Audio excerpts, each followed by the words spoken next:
வணக்கம், good morning, happy morning, wonderful morning. இன்னைக்கு வினோத் வந்திருக்கான், என்ன சொல்கிறான்னு பார்ப்போம். நானும் எங்கள் அண்ணனும் வந்து ஆனந்த் டாக்ஸ்னு ஒரு பாட்காஸ்ட்ல இந்த ராபர்ட் கிரீன் ஒரு புஸ்தகம் எழுதினார். அது 48 லா ஆஃப் பவர். ம் அதை நாங்கள் தமிழில் செய்யலான்னு இருக்கோம். செஞ்சோமே. தமிழில் எங்கே செஞ்சோம்? ஒரு லாவும் பேசினோம். ஒரு லாவும் பேசணும் பாரு. தத்துவ பேச்சில் பண்ணிட்டு இதில் பேசணும், இங்கிலீஷில் பேசணும். இங்கிலீஷில் பேசணும். இது நாங்கள் தத்துவ பேச்சுக்கு நம்ம மக்களுக்காக நான் கொண்டு வரேன்.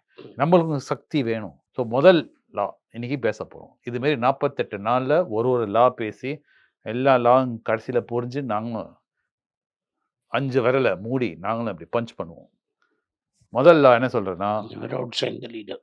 அப்பா நீங்க எல்லாம் மனப்பாடமா சொல்றீங்க, எங்களுக்கு கொஞ்சம் பில்டப்லாம் கொடுங்க. சரி, never outshine the master, அதான் never outshine the leader. அப்படின்னா ஏன் சொல்றாங்க? ஏன் லீடர்னா நல்லது தானே? அப்புறம் உன்னை காலி பண்ணிட்டு வந்தவன் ஏன் என்னது, ஒருத்தன் வந்து உனக்கு லீடர் நீ சேர்த்துருக்குற, ம் அவனோட பெட்டராக நீ பண்ணுறன்னா அவனோட வேலையே போயிடும்ல. ஸோ அதனால அந்த 12,000 பேருக்கு வேலை போயிடுது. அப்போ நான் டிசிஎஸ்ல அப்படி இல்லை. ஆ அதில் ஒரு எக்ஸாம்பிள் சொல்லுவான். ம் ஹம்ப்ரி டேவின்னு ஒரு பெரிய சயின்டிஸ்ட் இருப்பான். ம் அவனு வந்து அந்த காலத்தில் சயின்டிஸ்டில் 1000 பேரை கூப்பிட்டு சிட்டியில் டெமோலாம் கொடுப்பாங்க. ஏன்னா டெலிவிஷன் இதெல்லாம் கிடையாது. ம் அப்படி தான் பணம் சம்பாதிப்பாங்க. ம் அந்த ஹம்ப்ரி டேவியோட அசிஸ்டண்ட்டாக வந்து சேர்றவன் மைக்கேல் ஃபேரடே. ம் நம்ம famous Michael Faraday. Michael Faraday Faraday law ஃபேரடேல ஆக்சுவலி அசிஸ்டண்ட்டாக வந்தான். அவனோட அசிஸ்டண்ட்டாக வந்தான். ம் அவன் அசிஸ்டண்ட்டாக வந்து கொஞ்சம் கொஞ்சமாக வந்து கடைசியில் இவனோட பெட்டராக பண்ண ஆரம்பிச்சிட்டான்.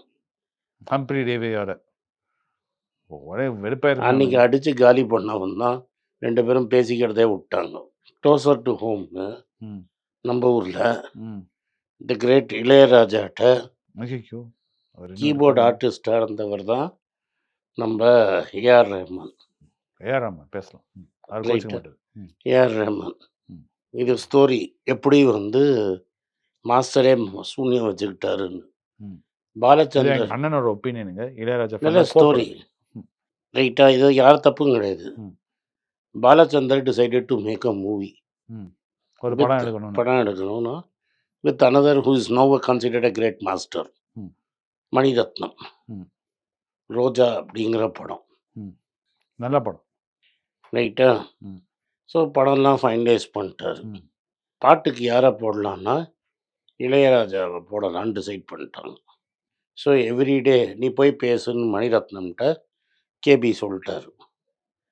ஒரு 10-15 நாளைக்கு டெய்லி போய் கேபி அந்த இளையராஜா ஸ்டூடியோ வாசலில் இவர் நிற்கிறார், மணிரத்னம் நிற்கிறார். அது வரைக்கும் இண்டஸ்ட்ரியில் பயந்துண்டு ஏஆர் ரஹ்மானுக்கு யாரும் சான்ஸ் கொடுக்கல. அதுக்கு முன்னாடி வரைக்கும் அவர் பேர் திலீப். இந்த மூவி எடுக்கிறது தான் அவர் கன்வெர்ட் ஆகிறார். மரத்துக்கடையில் நின்று வந்தப்புறம் ஒரு நாளைக்கு பாலச்சந்தருக்கு தெரிஞ்சு காரில் வந்து கூட்டின்னு போயிட்டு இனிமேல் இவரை பார்க்க வேண்டான்னு. அப்போ அவர் அசிஸ்டண்ட்டை கேட்குறாரு. அவர் அசிஸ்டண்ட் பேட்டி கொடுத்தது தான். அந்த ஆளும் பெரிய பின்னாடி ப்ரொடியூசர் ஆகி பெரிய ஆக்டர் ஆனார். அவர் தான் இந்த கதையை சொன்னார். அவர் என்ன சொன்னார், அவர் ரைட் ஹேண்ட் மேன். நினச்சிருந்தேன் எப்படி கதை நீங்கள் என்ன மரத்து மேலே உட்காந்துருந்தீங்கன்னா அவர் right hand man of Balachander. Balachander அவன்கிட்ட கேட்குறான், டேய் யாரடா போடலாம், அவங்க இளையராஜா. அப்போ இந்த ஆள் சொல்கிறான், திலீப்னு ஒருத்தர் இருக்கான்னா நிறைய ஜிங்கிள்ஸ்லாம் போடுறான், நம்ம அவருக்கு வாய்ப்பு கொடுத்து பார்க்கலான்னு. சரிடா அவனை வர சொல்லுன்னா, அது வரைக்கும் எல்லாரும் வந்து ஹார்மோனியம் பொட்டியில் தான் வாசிப்பாங்க. இவன் என்ன பண்ணால் கீபோர்டு எடுத்துன்னு வந்தான். First person to bring a keyboard to a demo. அவன் போட்ட டியூன் தான் ஓகே சொன்னது தான் ரோஜாவோட tunes. Roja became a national hit, super duper hit. Rahman won a national prize, won an Oscar.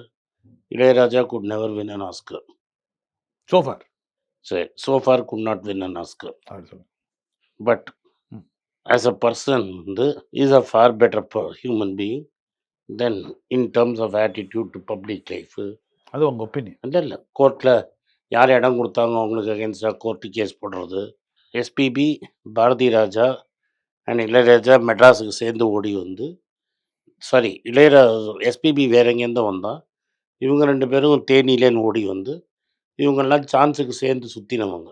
கடைசியில் இந்த எஸ்பிபி மேலேயும் பாரதி ராஜா மேலேயும் இளையராஜா கேஸ் போட்டான். என் பாட்டை என்னை கேட்காம பாடிட்ட.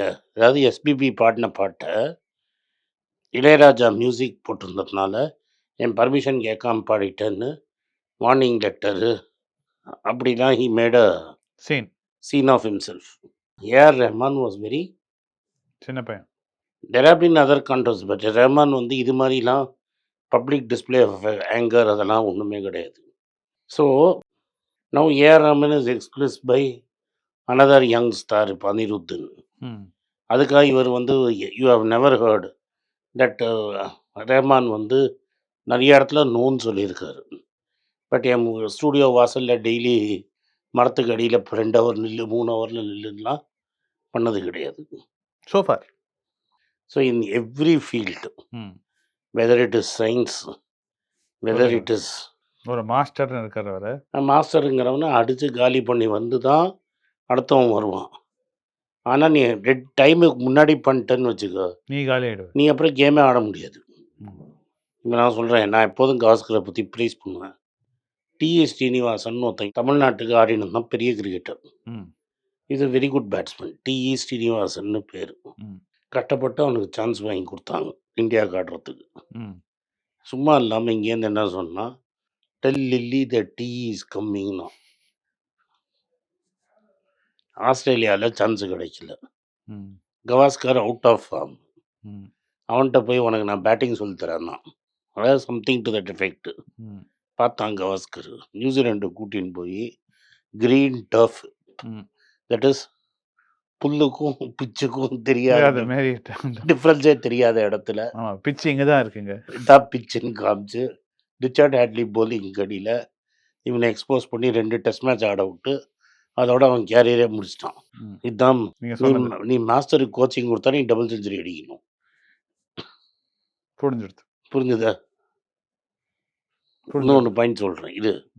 இது எங்கெல்லாம் எஸ்பெஷலி வரணும்னா, வேறு வந்து குருகுலம் சிஸ்டம் எங்கெல்லாம் ஒர்க் ஆகுதோ, ஈவன் டுடே மியூசிக், லா, டாக்டர், இதெல்லாம் வந்து நீ படித்தாலும் ஒரு சீனியருக்கு இடையில் நீ ட்ரைனிங் எடுக்கணும் கொஞ்சம் நாளைக்கு. கரெக்ட். அப்போ நீ வாழை சுருட்டின்னு இருக்கணும். நீ ரெடி ஆகிறதுக்கு முன்னாடியே சீனியருக்கு பெட்டராக நான் பண்ணுவேன்னா சீனியர் ஒன்று காலி பண்ணி ஏறி மிதிச்சிருவான். டேய் நீயா என்னோட பெரிய ஆளா? ஸோ பீப்புள் ஹூ ஒர்க், நான் லக்கிலி கார்ப்பரேட்டில் ஒர்க் பண்ணல, நீயும் பண்ணல. பட் நீ கார்ப்பரேட்டில் ஒர்க் பண்ணியிருந்தேன்னா பாஸுக்கு ஓவராக நீ ஒன்றுமே செய்ய முடியாது.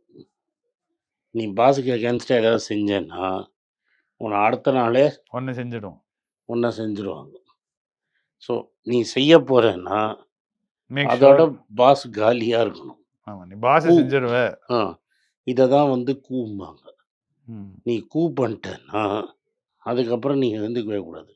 மோஸ்ட் சக்ஸஸ்ஃபுல் கூ இன் இந்தியாவில் வந்து நான் பார்த்தது என்டி ராமாராவை சந்திரபாபு நாயுடு காலி பண்ணது. அதுக்கப்புறம் என்டி ராமாராவ் காலி. பார்ட்டிலேருந்து எல்லாமே, பார்ட்டி ஃபேமிலி எல்லாமே சந்திரபாபு நாயுடு. என்டிஆருக்கு ஒன்றுமே கிடைக்கல. ரைட்டா? இப்போ இருக்கிற பிரைம் மினிஸ்டரு அவரோட குரு அத்வானியை காலி பண்ணதும் அதே தான். But with both of them என்னென்னா, வென் தே டிசைட் அவங்க எப்போ அடிக்கணும்னு போனாங்களோ by then the mentor is பவர்லெஸ்ன்னு தெரிஞ்சு தான் அடித்தாங்க. அவங்க உயிரோடு இருக்கும்போது அடிச்சிருந்தா அவன் திரும்பி அடித்து உன்னை காலி பண்ணியிருப்பான். I have given you various ideas. நன்றி, வணக்கம். இந்த வீடியோ உங்களுக்கு பிடிச்சிருந்தா இந்த வீடியோவை லைக் பண்ணுங்கள், எங்கள் சேனலை சப்ஸ்கிரைப் பண்ணுங்கள், பெல் நோட்டிஃபிகேஷன் தட்டுங்க. இந்த வீடியோவை முடிஞ்சால் சொந்தக்காரங்களுக்கும் ஃப்ரெண்ட்ஸுக்கும் அனுப்புங்க, அவங்கள பார்க்க சொல்லுங்கள். நன்றி, வணக்கம். வணக்கம். எனக்கு ஒரு விஷயத்தை அட்டென்ஷனுக்கு கொண்டு வந்திருக்காங்க. என்னோட ஏஐ ஜென்ரேட்டட் இமேஜை பார்த்து யாரோ ட்ரேடிங்க்கு பணம் கொடுத்து ஏமாந்துருக்காங்க. ப்ளீஸ், உங்களுக்கு நான் பல தடவை சொல்லிட்டேன், இப்பவும் சொல்கிறேன், நான் யார்கிட்டையும் பணம் டைரெக்டாக வாங்குறது இல்லை, அப்பாயின்மெண்ட் பார்க்குறதே கிடையாது. அதனால் என்னை பார்க்கலான்னு யாராவது காசு கேட்டாங்கன்னா இல்லைன்னு சொல்லிவிடுங்க. அடுத்தது ஒரு இமெயில் ஐடி இருக்குது, அதில் போட்டால் எங்கள் டீம் கான்டாக்ட் பண்ணுவாங்க. அது டைம் ஆகுதுன்னா வினோதோட இன்ஸ்டாகிராம் அக்கௌண்ட்டில் வினோத்திட்ட மெசேஜ் பண்ணுங்க. அவன் என் தம்பி, அதுலேயும் அவன் காசு கேட்க மாட்டான். காசு கேட்குறாங்கன்னா ஏமாறுறீங்க. யார் என்ன சொன்னாலும் கம்பெனிக்கு செபி அல்லது ஐஆர்டிஏ அல்லது ஆர்பிஐ ரெஜிஸ்ட்ரேஷன் இருக்கணும். இந்த 3 ரெஜிஸ்ட்ரேஷன் ஏதாவது இருந்தால் தான் உங்களோட பணத்தை நீங்கள் கொடுக்கணும். நீங்கள் இன்கேஸ் ஆஃப் இன்சூரன்ஸ் டைரெக்டாக இன்சூரன்ஸ் கம்பெனிக்கு தான் கொடுக்கணும். இன்கேஸ் ஆஃப் ட்ரேடிங் நீங்களே புரோக்கர்கிட்ட போட்டு ட்ரேட் பண்ணணும். மியூச்சுவல் ஃபண்டும் கம்பெனிக்கு தான் கொடுக்கணும். த்ரூ எக்ஸ்சேஞ்சு நீங்கள் வாங்கிக்கலாம். இதெல்லாம் எதுக்கு நான் உங்களுக்கு சொல்கிறேன்னா, யாரையாவது சொல்கிறாங்கன்னு நம்பி ஏமாறாதீங்க. உங்களுக்காக நான் ட்ரேட் பண்ண முடியாது, அது இல்லீகல். நான் ட்ரேடும் பண்ணுறது கிடையாது. அதனால் ட்ரேடிங் ப்ராஃபிட் பண்ணி தரேன்னு சொல்கிறது ஏமாத்தல். எனக்கு ட்ரேடிங் பண்ண தெரியாது. என் பேரை சொல்லி ட்ரேட் பண்ணி உங்களுக்கு ப்ராஃபிட் ஷேரிங்னா ஃப்ராடு, ஏமாற்றம். நான் யார்கிட்டையும் காசு கேட்கல, கேட்கவும் மாட்டேன்.